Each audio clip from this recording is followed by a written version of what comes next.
It's JustinKase with Esk8 and Bake, and I got another dope video for you. So, the Verreal F1, sit back, relax, check this out.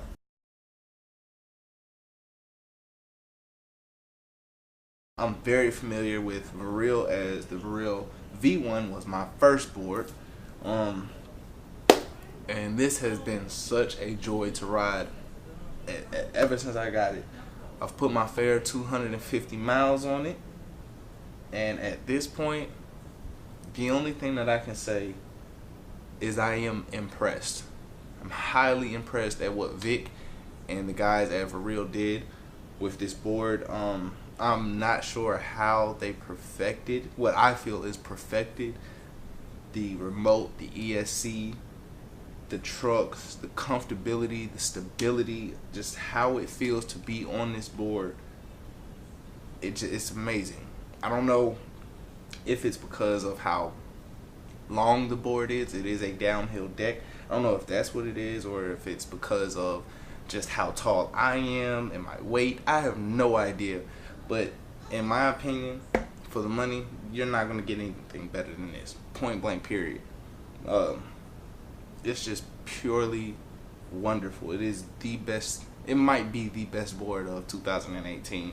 I know Sam Jade has been saying that, but I might have to agree on that one.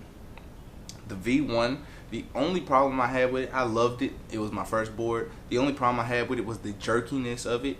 And I got used to it very quickly, but a couple of people that I let ride the board, they didn't like that it was so jerky. It felt a little bit too powerful, too torquey for them just to, just to start. Even when you kick started, it was just a little bit too much. But this is wonderful, man. Braking is perfect. I cannot say anything against it. It's your standard. It's what you get with any other board. It's just that's pretty much it. Any other board on the market right now, this is a clear competitor, and I don't know how else to really put that. Coming from the backfire with the bigger wheels, I kind of thought that this was going to be a little bit challenging to ride, and the obstacles that I have personally on my routes, but it really held up wonderful. I've only been stopped once by a rock, but that was me trying to start, coming from a start, hit the rock and then it stopped. But other than that, man, I have not had any trip ups or anything like that with this board. The trucks feel amazing. It's so fun to carve on this board because of how the deck is. Whereas the backfire is great at carving as well. It just isn't the same. This is a little bit more fun. Carving on the backfire is a little bit more aggressive, and you can, if you're not used to it, or if you're not, experienced in riding boards, period, it can be a little sketchy. I've had a couple of people say that, but when it comes to this, I have absolutely no problems carving as hard as I want, as aggressive as I want. You're getting the range and everything that's advertised. I didn't get really any sag until close to the end of our rides. Literally the end, like the last little stretch. That's when I got my voltage sag, which in terms of where would it be on the remote, the last battery, like literally the absolute last battery had been on for the longest, probably 3 or 4 miles, and then it finally kicked out on me, and with the voltage sag, which just, it wasn't, you can't ride it once the voltage sag hits. But again, it was at the end of the board, which I was extremely impressed with, because the backfire, the only downfall with it was its battery and how quickly you catch voltage sag, especially in bad weather. Whereas this, it has held up its entire time. The backfire has been great to me. I have about 2,700 miles on the backfire. I ride these things every day. I ride them extremely hard. I do not hold back. I only ride in pro mode. Like I said, you're getting the advertised speed, you're getting the advertised range. I have yet to run into any problems. I find myself continually changing the trucks, the settings I have on my trucks, just to try out how far I can push them. Me personally, I always set my back trucks tighter than my front, and that gives me a little bit more control in my carving. But with this, it's just like I just keep loosening it up. I keep loosening it up because it's just so much fun to carve on this board. I'm a taller dude, man. I'm 6 feet tall, so Backfire has kind of a shorter deck, which is absolutely fine. I love how the Backfire feels, but on this, it fits me personally because of how tall and how big I am. I'm a big dude, man. 190, 200. I mean, around like 190, 200 pounds and 6 foot. So this is wonderful for me, bro. I mean, I don't know what to say, man. It's just a lot of people get repetitive in their videos and they just talk about the same things, but I can't. There's nothing to say. Like, it's a budget board. It feels like it's not a budget board. I hate when people use that term. It's not a budget board, dude. For this price, I really can't see anything other than this or the Backfire G2T, you know, being a competitor for the prices or whatever. Only thing I would say is get a bigger battery, man, because you're gonna have so much fun. You're gonna blow through the battery before you even realize that it's about to die on you. Like, that is a guarantee. I promise you that. One thing to note is if you get lights, you know, you get your ShredLights, you will have to use, I use like a little screwdriver, and I just kind of open it, lift it up a little bit to put it on so I can get the silicone over the bracket. If you don't, it'll be on there, but you do have a chance that over time it could, you know, wobble off, or just because of the vibrations. And that was something I was a little bit worried about, so I just used, like I said, the little screwdriver, just lift it up a little bit, put it right on there, and good.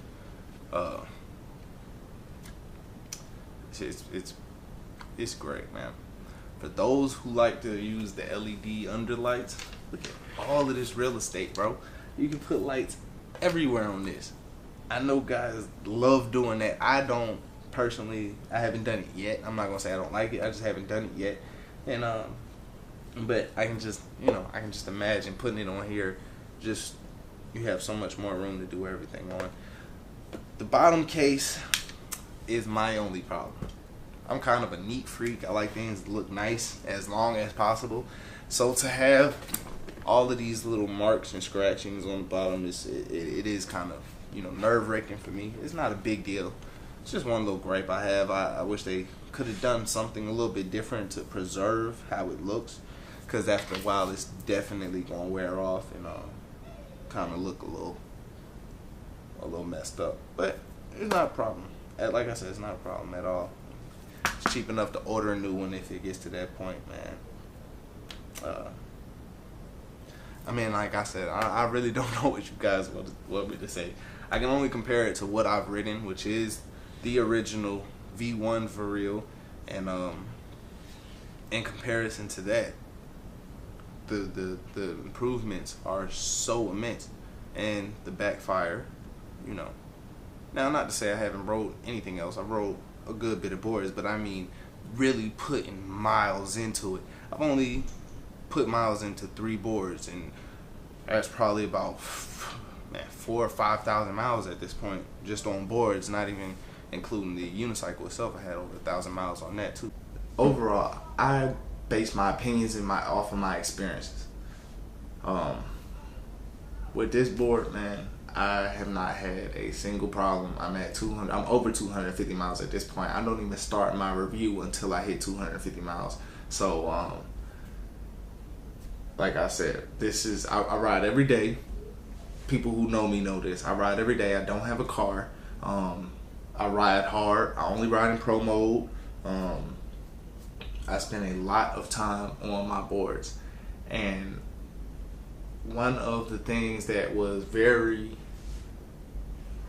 you know, what used to make me hesitant with dealing with some of the budget board companies is the fact that people used to call them death traps or talk bad about hubs. But really and honestly, there's just so much misinformation out there, and people just don't know, because they'll see something a year ago, 2 years ago, and they haven't really checked up on it. They're not like me or a couple of other people who are constantly on the Reddit pages or just really been in the backgrounds or looking and researching things for a long period of time. Like, some people just have so much misinformation, and I really think that that's not cool. So that's why I do this, just to give real experiences and let people know what's really going on. Because even the people I ride with, they got boosters, they have evolves, and they're looking at me like, man, you keeping up, you're going faster than me. The only thing I ever really have to worry about is battery. I will give that.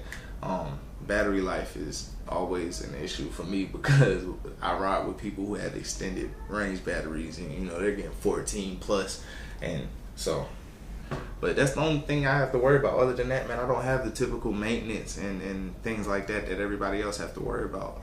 I just get up and go, and that's why I love these things, man. So if you've been interested, or you heard about, or you whatever, this is what you need to be looking at for that price range of $400, $500. The Verreal F is absolutely wonderful.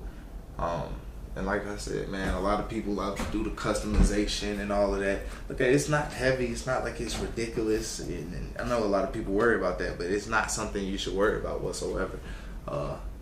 The board is very reliable. It's very dependable. It's gonna last a long time, and I'm impressed. 110%, man. Vic, you did a very good job with this one, bro. Keep it coming. Keep it coming. So it's JustinKase, Esk8 and Bake. You guys know. Go check out Verreal. Go get you one. Stop with the misinformation. If you really want to know, ask people who aren't objectified or who just, you know, whatever, man. Go get you one. Go get one, man. If you've been looking at this, or you keep worrying about what's better, no, don't. So holla at me, man. JustinKase, Esk8 and Bake. I love you guys. Thank you.